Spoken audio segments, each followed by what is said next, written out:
기도하겠습니다. 하나님 아버지, 하나님의 말씀을 듣기를 원합니다. 우리에게 말씀하여 주시옵소서. 종이 듣겠습니다. 말씀을 듣고 끝나는 것이 아니라 말씀을 듣고 행하겠습니다 결단하는 시간이 되게 하시고, 하나님의 살아있는 말씀으로 하나님의 더욱더 하나님을 향한 사랑과 하나님을 향한 믿음으로 나아가는 시간이 되게 하여 주시옵소서. 말씀을 방해하는 모든 사단의 세력들을 예수 그리스도의 이름으로 떠나가게 하여 주옵소서. 예수님의 이름으로 기도합니다. 아멘. 요즘 제가 읽는 책이 하나 있습니다. 한국교회 트렌드 2026이라는 책입니다. 이 책은 정확한 수치 또 통계로 한국교회 전망 그리고 전략을 소개하는 매년마다 출간되는 베스트셀러 중에 하나입니다. 이 책에서 현재 한국교회를 진단해 보니 여러 가지를 분석했는데, 그 중에 하나가 호모 스피리추얼리스라는 것입니다. 이 개념은 영적 인간이라는 뜻입니다. 사고하고 또 이성으로 판단하는 호모 사피엔스와 반대되는 의미로 인간을 영적인 존재로 보고 있는 단어가 호모 스피리추얼리스입니다. 책에 의하면 현대는 비종교, 무종교 시대라 하여서 기독교뿐만 아니라 모든 종교 신자들이 감소가 두드러지고 있다, 특징이 있다라고 말하는데, 흥미로운 것은 무속 인구는 계속 증가하는 추세다. 제도 종교 인구는 줄었지만 영적인 것에 대한 호기심과 관심은 줄지 않은 것이다 라고 호모 스피리추얼리스 명명의 그 근거를 얘기하고 있습니다. 이러한 영적인 것에 관심을 많이 갖는 호모 스피리추얼리스의 핵심적인 특징이 나타나는 이유를 책에선 다음과 같이 설명하고 있습니다. 우리나라가 또 전 세계가 과학과 기술이 계속해서 발전해 가지만 개인은 오히려 더 우울해지고 불안한 증세를 갖고, 또 불안뿐만 아니라 여러 가지 말할 수 없는 정신적인 문제가 많이 나타나고 있어서 이를 해결해 주지 못하는 개인만의 무력감도 또 불확실성도 공허함만이 계속 증가하고 있다라고 말합니다. 이러한 상황에서 사람들은 현실보다는 무엇을 더 원할까요?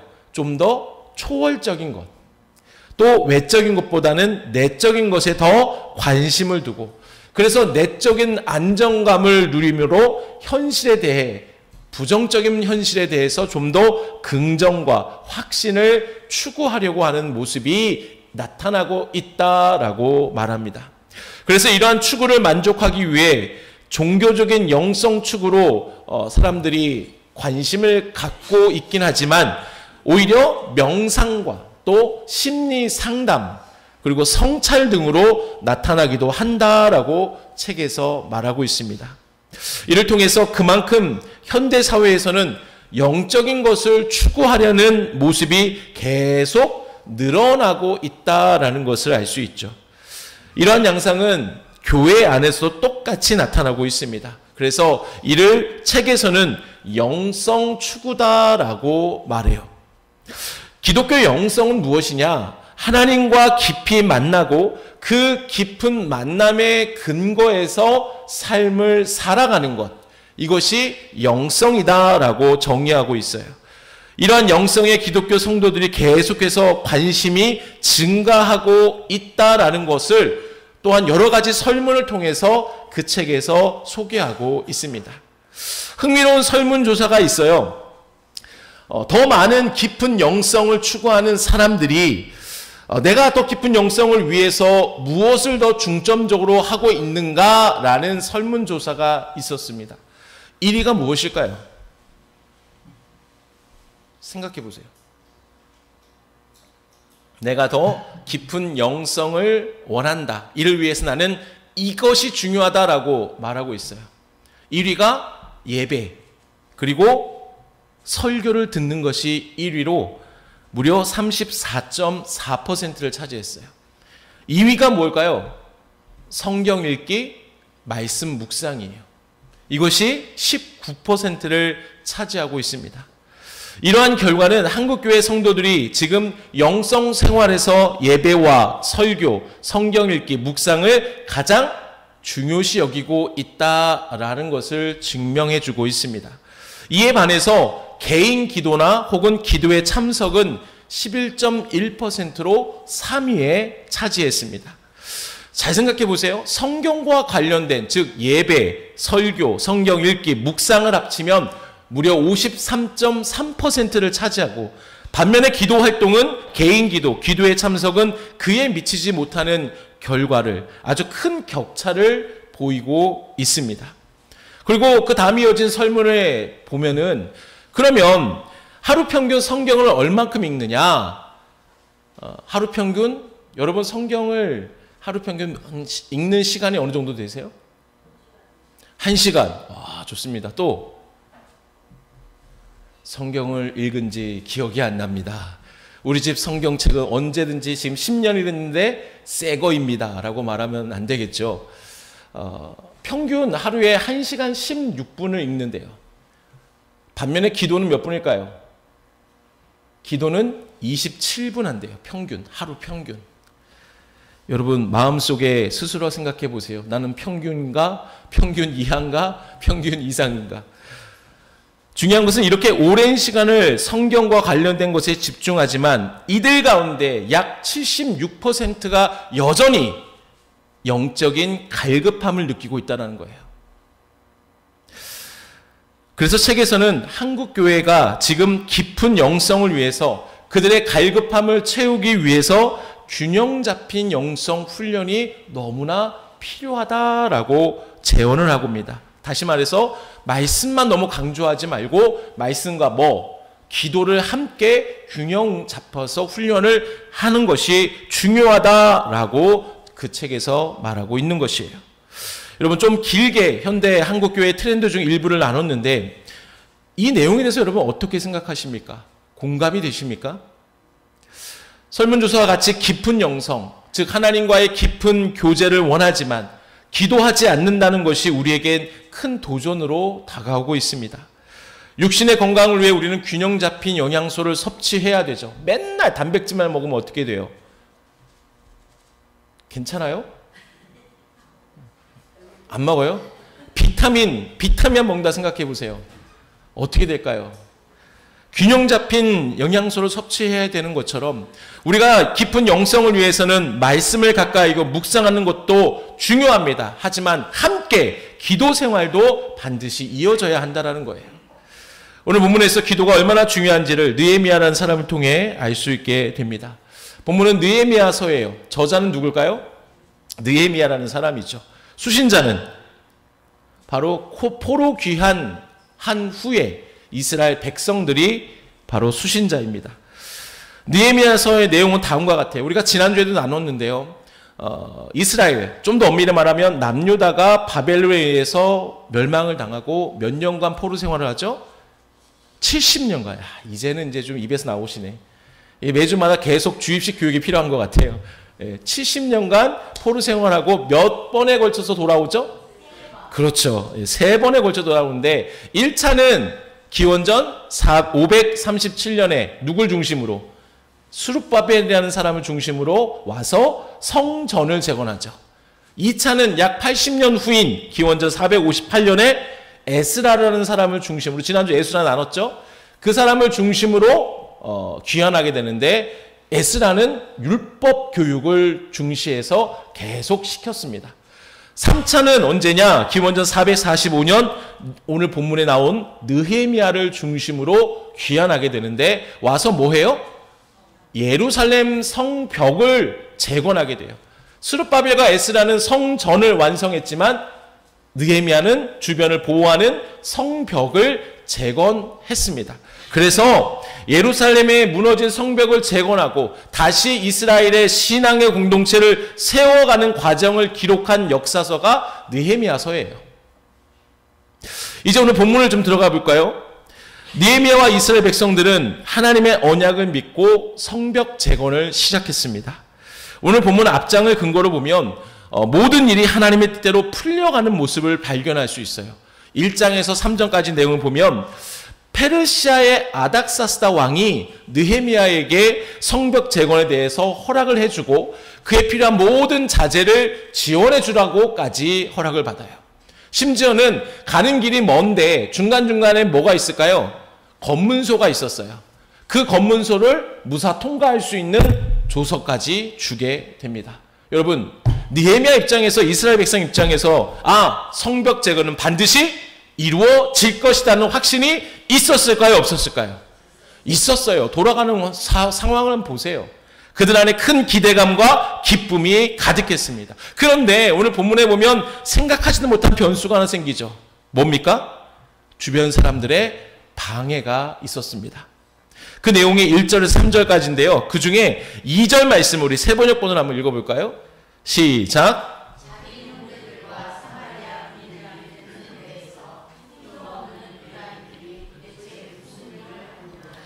이 성벽을 다시 쌓는다고? 여기에서 제사를 지내겠다는 거냐? 하루 만에 일을 끝낸다는 거냐? 불타버린 돌을 흙무더기 속에서 다시 꺼내려 쓸 수 있다는 거냐? 라고 빈정거렸다. 여러분, 큰 기대감으로 재건을 시작했는데 주변에 변수가 생긴 거죠. 비아냥거려요. 조롱해요. 근데 단순한 비아냥이 아니에요. 조롱이 아니에요. 제가 정리해서 다시 설명을 드리면 그들은 무능하고 약한 존재라 깎아내려서 이스라엘 백성들의 정체성을 공격하고 그들의 사기를 저하시키려고 한 것이에요. 또한 너의 힘으로 성벽을 절대로 세울 수 없다라고 비아냥거리며 그들의 가진 능력과 가능성을 아예 부정해버린 겁니다. 또 세 번째로 제사를 드리려는가? 이 말은 무슨 의미일까요? 그들이 스스로 미약함을 알고 하나님의 초자연적인 힘으로 이것을 완성해 주세요 라고 제사를 드려봤자 아무 소용이 없다라는 거죠.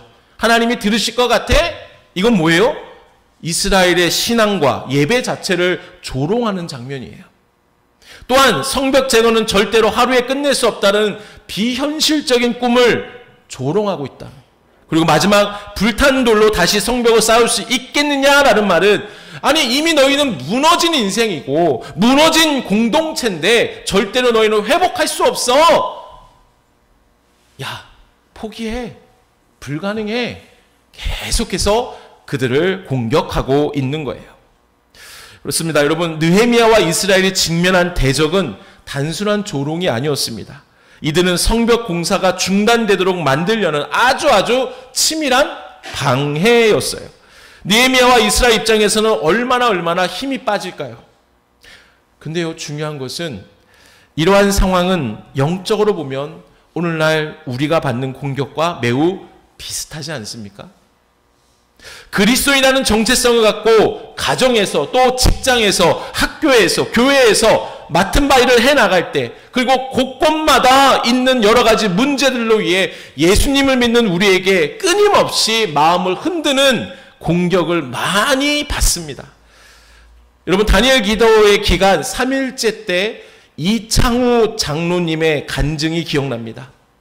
이분은 날마다 하나님께 빚진 자임을 고백해요. 내가 어떻게 구원받을 수 있느냐? 내 능력이 아무것도 없는데 구원받을 수 있었다라는 것은 오직 하나님의 은혜로 된 것이다. 그러니 나는 날마다 빚진 자로 살아갑니다. 라고 믿음에 고백하며 사는 사람이에요. 이분은 의사로서 빚진 자의 마음으로 전 세계 의료가 필요한 나라를 늘 가서 선교를 했습니다. 그분의 간증 가운데 2004년 인도네시아에 큰 쓰나미가 있었죠. 인도네시아의 반다체라는 지역에 의료 선교를 가게 되었습니다. 그런데 그곳에 도착은 했지만 의료 선교를 위한 의약품이 도착하지 않았다고 해요. 왜 의약품이 오지 않았는지 이유를 듣게 됐는데 그들의 말로는 겉으로는 사람 먼저 태워야 된다, 의약품 못 실었다라고 말하지만 그 다음의 이야기를 듣고 이 장로님이 드는 생각이 여기엔 우리가 알지 못하는 무슨 벽이 있구나라고 생각을 갖게 되었다고 하는 것이죠. 뭐냐?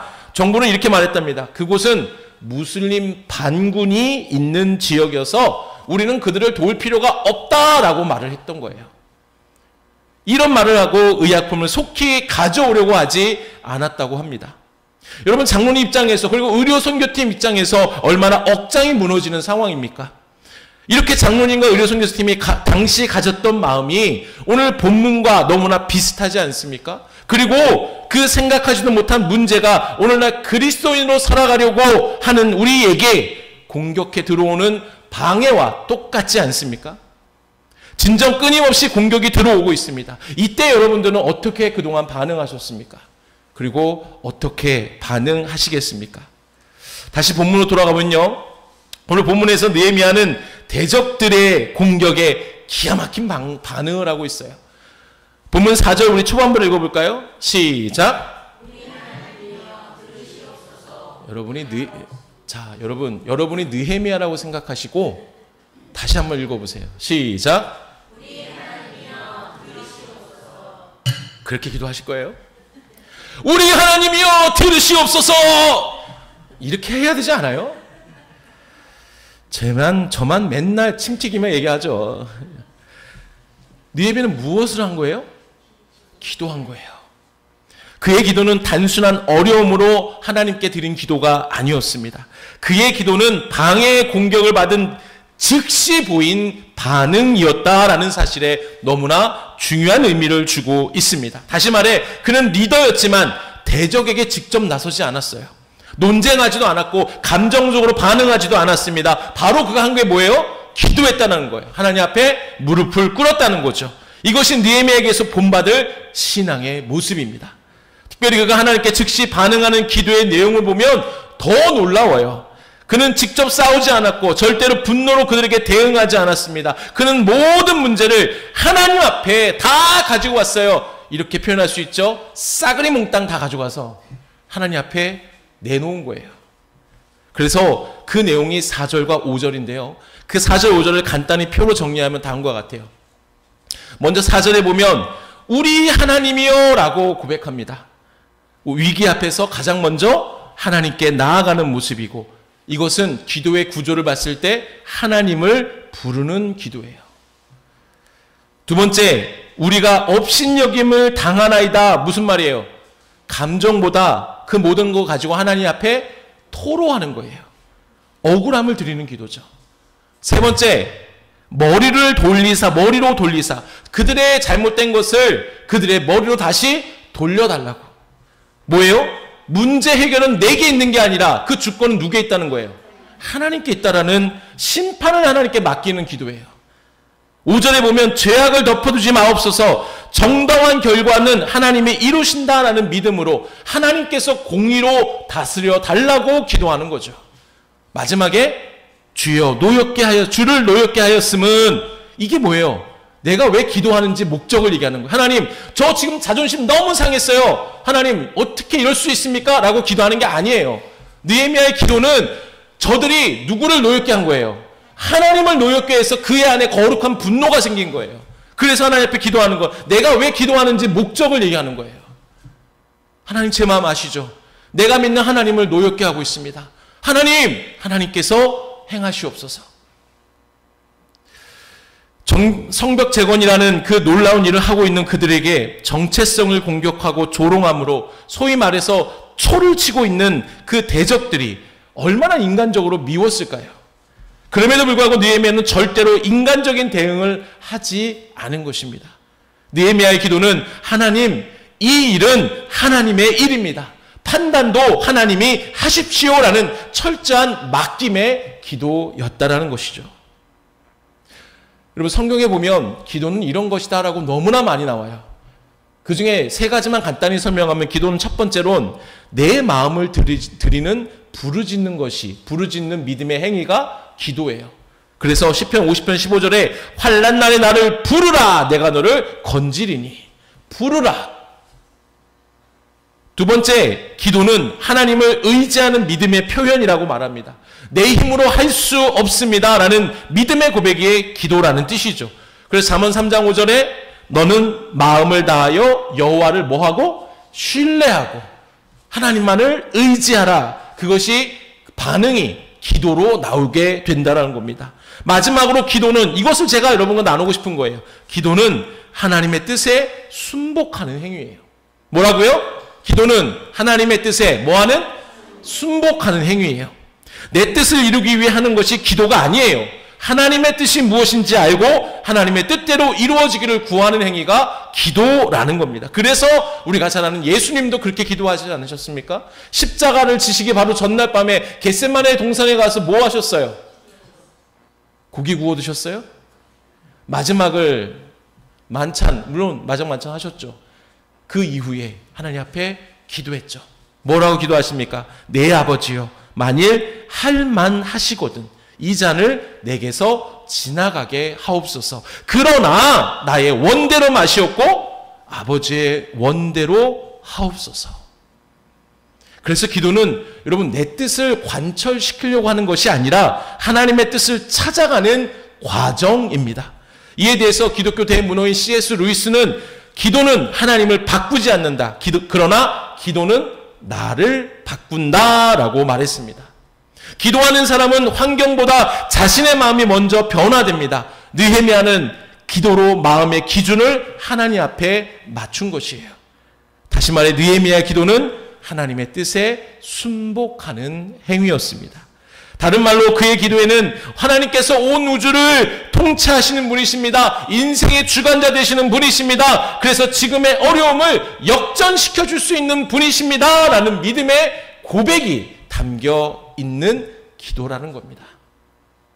사랑하는 여러분, 때론 그리스도인으로 감당할 수 없는 어려움이 다가와서 우리의 믿음에 대한 회의를 느낄 때가 있지 않습니까?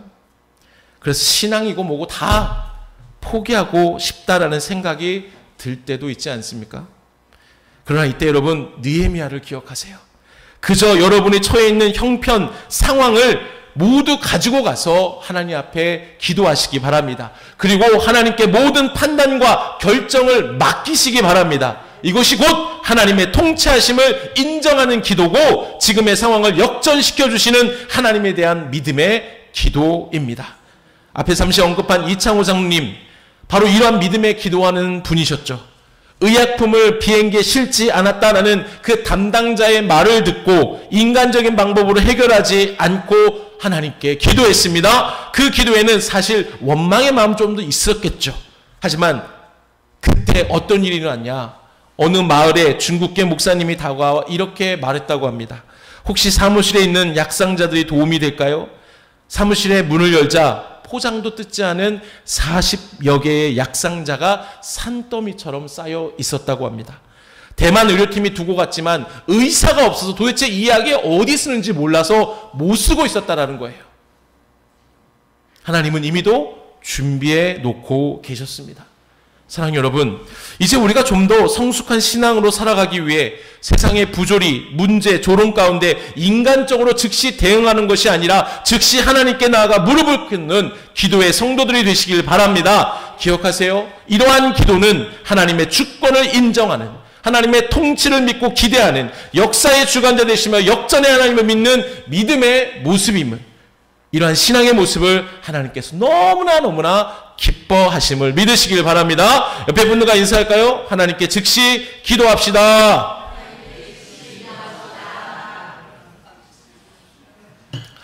다니엘 기도에 간증 중에 기억나는 게 있어요. 늘 자기가 하는 것, 해볼 수 있는 것 다 해보고 나중에 기도하는 것. 이러지 말고 기도 먼저 하라는 거죠. 기도 먼저 하라고. 무슨 일이 있으든 기도가 우선입니다. 인간적으로 반응하지 마세요. 대응하지 마세요. 기도하시기 바랍니다. 계속 말씀 보면 한 가지만 간단히 정리하고 나누기를 원합니다. 계속 이 말씀을 묵상하면서 제 마음속에 이런 질문이 또 하나 생겼어요. 아니, 느헤미야는 어떻게 저렇게 멸시와 조롱 가운데, 방해하는 가운데 그들에게 직접 반응하지 않고 하나님 앞에 기도할 수 있었을까? 옆에서 자꾸만 내 자존심을 긁는 사람이 있죠. 내가 그동안의 신앙으로 당연히 참고 견뎌야 되는데 건들지 말아야 할 내 안에 있는 버튼을 눌러버리면, 요즘 아이들 말하면 그거를 발작 버튼이라고 해요. 이런 거 좀 알아두세요. 발작 버튼. 그건 누르지 말았어야 되는데 눌렀어요. 예를 들어서 내 가족을 건드려? 나는 괜찮은데 내 가족을 건드려? 난리가 나요. 그때 이 사람이 예수 믿는 사람이 상관없어요. 그냥 막 화내고 승질내고 막 두드고 부수고 막 그러지 않습니까? 여러분, 이런 모습 가운데 근데 느헤미야는 그렇게 하지 않았다는 거죠. 하나님 앞에 기도했다는 거죠. 어떻게 그게 가능했을까? 묵상하는 가운데 제 마음속에 확 오는 게 그거예요. 그는 기도가 체질화된 사람이다. 다른 말로 기도가 습관이 된 사람이었다. 여러분, 이건 제가 마음속에 느낀 거지만 이 마음을 가지고 성경에서 근거를 찾아봤어요. 과연 정말 그럴까? 찾았는데 있었어요. 볼까요? 말씀 느헤미야 1장 4절 볼까요? 시작. 울고 수일 동안 슬퍼하며 하늘의 하나님 앞에 금식하며 기도하여. 아멘. 예루살렘에 남아있는 사람들의 고생이 너무 많고 능욕을 받고 성벽은 무너지고 성문은 불로 탄 상황을 전해 듣게 되었어요. 그래서 그것이 너무나 마음 아파서 하나님 앞에 그냥 슬퍼하는 마음을 갖고 울고 있었던 게 아니라 뭐 했다고요? 금식하고 기도했다라는 거예요. 그리고 2장 4절 볼까요? 시작.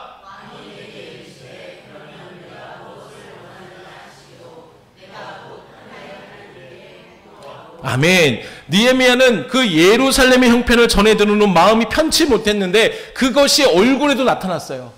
그래서 이를 본 당시 페르시아 왕인 아닥사스다는 느헤미야로부터 왜 그랬는지 이유를 듣고 원하는 것이 무엇인지 묻는 거예요. 지금 4절에 보면. 이때 느헤미야가 뭐예요? 저 이거 주세요. 이거 해주세요. 이거 해서 바로 얘기했습니까? 뭐 했다고요? 하나님께 잠시 묵도한 거예요. 뭐예요? 기도한 거예요. 하나님 무엇을 구해야 되는지 하나님 앞에 기도했다라는 겁니다. 어떻게 이 중요한 결정 앞에서 그는 자신의 생각과 지혜를 의지하지 않고 기도할 수 있었을까? 전적으로 하나님의 도우심을 구하는 기도를 지금 느헤미야가 하고 있는데 어떻게 그 순간에도 기도할 수 있었을까? 정말로 기가 막히고 코가 막힌 오늘 본문의 상황 가운데 그는 대적들에게 인간적으로 그대로 갚아주고 싶었지만 그 모든 마음을 내려놓고 하나님 앞에 기도할 수 있었던 것은 그의 삶 자체가 기도였고 기도의 사람이었고 기도가 체질한 사람이었고 기도가 습관화된 사람이었다라는 것을 방금 1장 4절과 2장 4절에서 우리가 그 근거를 찾을 수 있는 것이죠. 좀 더 이 부분을 대해 좀 깊게 들어가 볼까요? 기도가 습관화된 사람의 특징은 그의 기도가 분명 현실과 동떨어져 있지 않아요. 늘 함께 있어요. 무슨 말일까요? 그의 삶에 일하는 모든 기쁨과 슬픔과 고통과 심지어 모든 죄악까지도 하나님 앞에 솔직하게 토로하는 삶을 살았다는 겁니다. 대표적인 인물이 다윗이라는 사람이죠. 유진 피터슨의 다윗 현실에 뿌리 박힌 영성이라는 책에서 이를 자세히 다루고 있는데요. 유진 피터슨은 다윗의 기도를 분명 현실과 동떨어진 기도가 아니었고 현실에 뿌리 박은 기도의 영성을 가진 사람이라고 소개하고 있습니다. 사울에게 쫓기던 광야 생활, 전쟁에서의 승리할 때도 심지어 밧세바를 범한 후에 깊은 죄책감까지도 다윗은 자신의 그 적나라한 현실적인 상황을 숨기지 않았어요. 다 어디에 기록했어요? 시편에 기록했어요. 시편에 기록한다는 건 뭐예요? 하나님 앞에 기도한 거예요. 이러한 다윗의 기도의 습관화된 모습을 통해 기도는 그저 우리의 그냥 종교적인 의무가 아니라 삶의 순간마다 하나님과 긴밀하게 연결되어 반응하는 살아있는 대화임을 알 수 있게 해주는 그런 모습이다라고 유진 피터슨은 얘기하고 있습니다. 나아가 그는 다윗의 기도를 이렇게 표현하죠. 우리 앞에 자막 나왔는데 같이 읽어볼까요? 시작.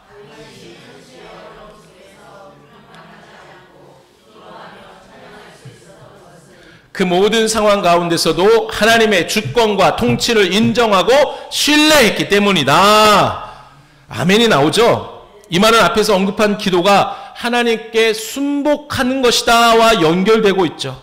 그렇습니다. 여러분, 우리의 기도가 이렇게 느헤미야와 또 다윗과 같이 내가 도움이 필요할 때만 기도하는 것이 아니라 하나님과 밀접한 관계를 두는, 가까운 관계를 두는 습관화된 기도의 삶이 되기를 간절히 바랍니다. 그래야 우리는 오늘 본문에서 같은 상황에서 절대로 낙심하지 않고 실망하지 않고 하나님의 통치하심을 인정하는 기도로 즉시 반응할 수 있게 된다는 것이죠. 할렐루야. 여러분, 운동선수들이 그런 걸 많이 하죠. 반복된 훈련을 계속해요. 왜요? 그 상황 가운데 즉시 나올 수 있도록 나오는 것. 훈련하는 거죠. 우리가 어려운 가운데 기도가 즉시 나올 수 있게, 반응할 수 있게 나올 수 있는 방법은 계속 훈련을 해야 돼요. 기도를 습관화시켜야 돼요. 내 삶의 작은 부분까지도 하나님과 대화해야 돼요. 하나님 어떻게 해야 됩니까? 하나님 이렇게 어떻게 해야 됩니까? 하나님 나 도와주세요. 하나님 찬양합니다. 하나님 나의 찬양을 받아주세요. 매일 삶 속에 하나님과의 대화가, 우리가 기도가 습관화된다는 것이죠. 말씀을 정리합니다. 느헤미야 이러한 습관화된 기도의 삶을 통해 어떠한 결과가 일어났습니까? 본문 6절 한번 볼까요? 본문 6절. 본문 6절 같이 한번 읽어볼까요? 성경책 있으신 분들은 앞쪽에 있죠. 같이 읽겠습니다. 시작. 이에 우리가 성을 건축하여 전부가 연결되고 높이가 절반에 이르렀으니 이는 백성이 마음 들여 일을 하였음이니라. 아멘. 온갖 멸시와 조롱 가운데서 느헤미야가 기도로 하나님의 통치를 인정하며 나아갔더니 분열의 조짐이 일어날 그런 공동체가 오히려 뭐가 돼요? 하나가 될 수 있도록 하나님께서 도우셨다라는 말씀입니다. 할렐루야. 이것이 바로 기도의 힘이라는 거예요. 여기서 마음 들여라는 말은 한 마음으로, 마음을 하나님께로 모아서 전심으로 연합한다라는 뜻입니다. 즉 기도는 공동체의 마음을 하나로 묶는 능력이 있다라는 뜻이죠. 내년에 우리 교회의 표가 비전과 관련이 있어요. 그냥 맹목적으로 교회 나오는 게 아니라 우리 교회가 무엇을 해야 되는지, 그 전에 먼저 하나님이 우리 교회를 향한 꿈이 무엇인지, 왜 이곳에 우리 교회를 세우셨는지를 날마다 잊지 않고 함께 공유해가며 살아가야 되는 거예요. 그게 한 공동체 아닙니까? 맨날 목사만 막 이런 비전을 꿈꾸며 얘기하면 뭐예요? 여러분 분위기가 왜 이렇습니까? 지난주 분위기가 좀 다른데요? 비전 나와 상관없습니까? 에이, 목사님만 하시면 됩니다. 아니에요. 우리 한 공동체 아니에요? 맞습니까? 같은 꿈을 갖고 나아가야 돼요. 이를 위해서는 비전을 계속 공유해야 되고, 그리고 그 비전을 이룰 수 있도록 내가 왠지 그 비전을 못 따라가는 것 같아. 그럼 내가 그냥 포기하는 게 아니라 훈련을 통해서 계속 믿음이 성장해야 돼요. 그래야 내가 그 믿음을 함께 공유하며 움직일 수 있는 거죠. 그 훈련 중에 하나가 뭐예요? 기도라는 거예요. 그래서 내년에 기도를 좀 강조하려고 합니다. 그래서 여러분 우리 교회가 기도하는 공동체가 되기를 원합니다. 기억하세요. 기도는 공동체를 연결시키는 영적인 접착제입니다. 뭐라고요? 영적인 접착제예요. 오늘 말씀을 기억하면 두 가지만 결단하세요. 어떤 상황에서도 반드시 먼저 기도의 자리로 나아가시기 바랍니다.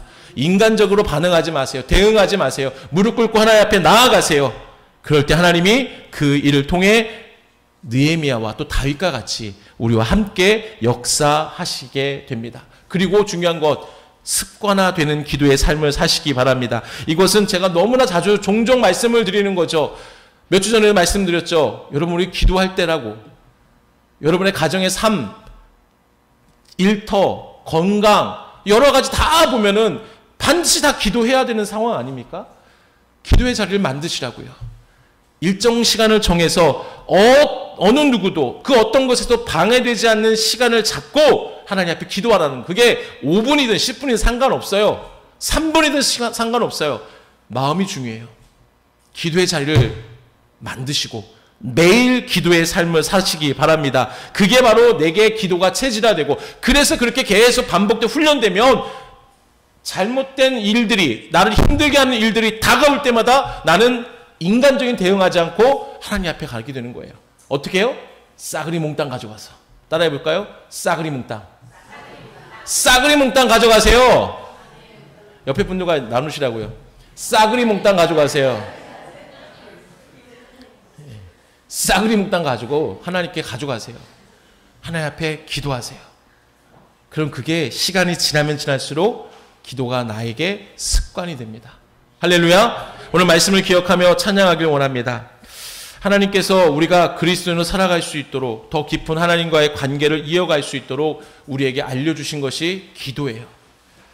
그러기에 지금보다 더 기도의 삶을 살기로 결단하면서 우리가 믿음으로 이 찬양을 고백하고 함께 기도하는 시간 갖도록 하겠습니다.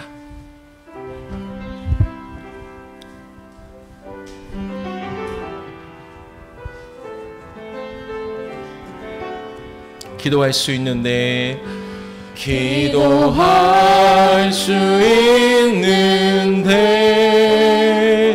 왜 걱정하십니까? 기도하면서 왜 염려하십니까? 염려하심이 기도할 수 있는데 기도할 수 있는 왜 실망하십니까? 왜 실망하십니까? 기도하면서 왜 방황하십니까? 방황하십니까? 주님 앞에 무릎 꿇고 간구해 보세요. 마음을 정결하게 뜻을 다하여 할 수 있는데 왜 걱정하십니까? 기도하면서 왜 염려하십니까? 이 시간 우리 기도하길 원합니다. 하나님, 그리스도인으로 이 땅에 살아가는 것이 쉽지가 않습니다. 그러나 하나님께서 이길 수 있도록, 승리할 수 있도록 기도를 알려주셨음을 믿습니다. 그러기에 힘들고 어려운 상황 가운데 그들에게 직접 대응하는 것이 아니라 오히려 그 모든 어려움과 상황을 가지고 하나님께 나가 더 기도하는 삶이 되게 하여 주옵소서.